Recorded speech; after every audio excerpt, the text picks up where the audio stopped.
birthplace of Buddhism. A magical and mysterious land in which legends such as the fabled Shangri-La and the elusive Yeti have dominated culture for generations. But a new story has emerged.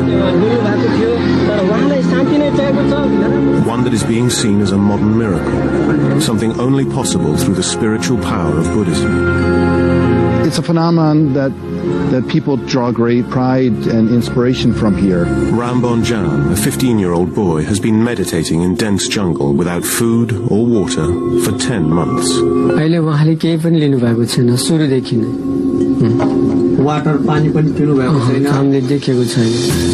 Many suggest he is a physiological and cognitive freak with such immense power of mind over matter that it could change the way we look at modern science and medicine forever. If he's truly gone without food and water, it's difficult to explain on a purely scientific basis, so you'd have to bring in spirituality in here. As millions of pilgrims flock to the site, we'll explore the truth. To see that in the middle of Nepal, in the middle of all the crowds around, that's very, very special and very questioning, of course. Is he the second coming, Buddha reincarnate?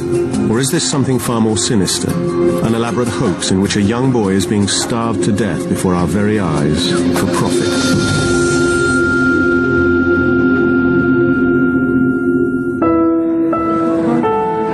Many people fast for religious or health reasons for short periods of time, but they never reject all sustenance. The longest a person can go without food has been documented as being around 2.5 months before you die of starvation.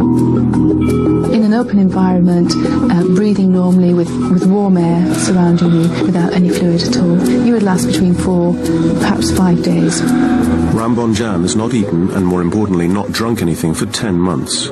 By filming him continuously over the next 4 days, we will investigate this phenomenon and discover whether a human being can live without food and water. It would be impossible to meditate for that long without food and water. I studied similar cases in the past, and this is possible. Through his deep meditation, he's gone into a hibernating state, and he is living on spiritual energy. I can't accept that. It goes against what I know about how the body works, about the nutrition that you need. He's getting food and he's getting fluid from somewhere. Ram has never been scientifically tested. He sits undisturbed as millions watch his every move. If he did the same thing in Birmingham or in Baltimore, I'm not sure that the society would perceive him in the same way. Why isn't he in school? Why doesn't he get a job? He should be doing something. Nepal is a country relatively untouched by the global market, where 90% are devout Hindus and 10% Buddhist. I think it's a great story for Nepal. I think it comes to the right time. Nepal is in a state of political turmoil.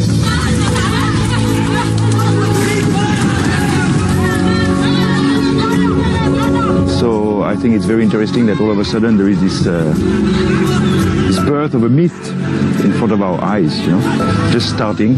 Nepal faces a stark, desolate reality without its religious beliefs. I don't know if the story of Ram Bahadur Bomzan appeals to a certain consciousness now, looking for some saint, some figure, someone who can perform miracles at a time when life seems so tawdry and broken and uncertain. As science progresses, it's pushing God further and further out. And where science hasn't yet encroached, you will find God. Ram began meditating in May 2005. By November, the remarkable story hits the press worldwide. Newspapers claim fake. Government officials say that the boy's local supporters have received around £4,000 in donations. Up until now, no film crew has been allowed up close. We will attempt to be the first to obtain proof of the claims of the Buddha boy. With fierce loyalty, his followers hide him at certain times of the day. This has drawn suspicion, but who are these followers, and what are their motives? What has happened is that because of the people who've started coming in, it's turned into kind of a circus. Soon, roads become nothing but dirt tracks. After traveling more than 12 hours from Kathmandu, the last 40 kilometers through dense jungle, suddenly a gate manned by sentries bars the way any further. And we're diverted to a bustling temporary city of hawkers, fast food sellers, and a bus park in the middle of nowhere. Previously, we used to farm only, but now there are jobs available. There is good income. Amazingly, 10 months ago, there was nothing here but jungle. The city has been expanding at an astonishing rate ever since the boy began his meditation. There is a kind of economic desperation which perhaps a phenomenon like this would attract people. I used to run a restaurant in the city, but this one makes much more money. After walking 5 kilometers from the temporary city with the throngs of devotees, we are confronted by crowds 20 deep and the boy surrounded by a series of barbed wire fences.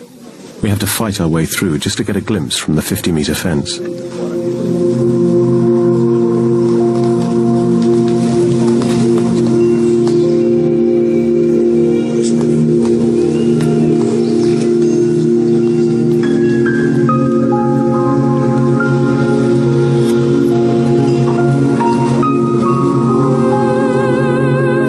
From far and wide.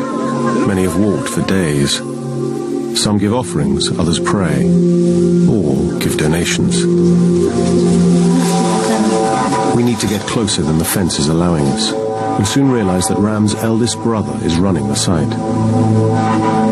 Granjaji Bonjam leads the committee, an 18-strong self-appointed group set up to protect the boy's welfare, and it will be his decision if we are allowed to film. Today I'm busy. Maybe tomorrow is a good day. Finally, he lets us film inside the 50-meter boundary.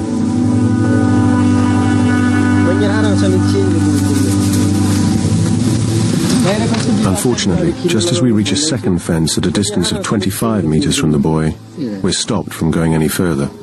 So it is here we start recording. By the end of our first day, Ram has not moved a muscle since we began filming 8 hours previously. If you wanted to prove that he really wasn't taking any fluid at all, you would have to film continuously for at least 4 to 5 days. At 10 p.m. we are moved back to the 50-meter fence, too far away for our infrared cameras to pick out the boy. Without water, even under reasonably good conditions, you're talking about lasting no more than about 4 days. He's trapped behind a gate padlocked by the brother. He has the only key. It is the only access in or out. By staying at the site and continually filming, we hope to find some clues to support Buddha Boy's remarkable claim.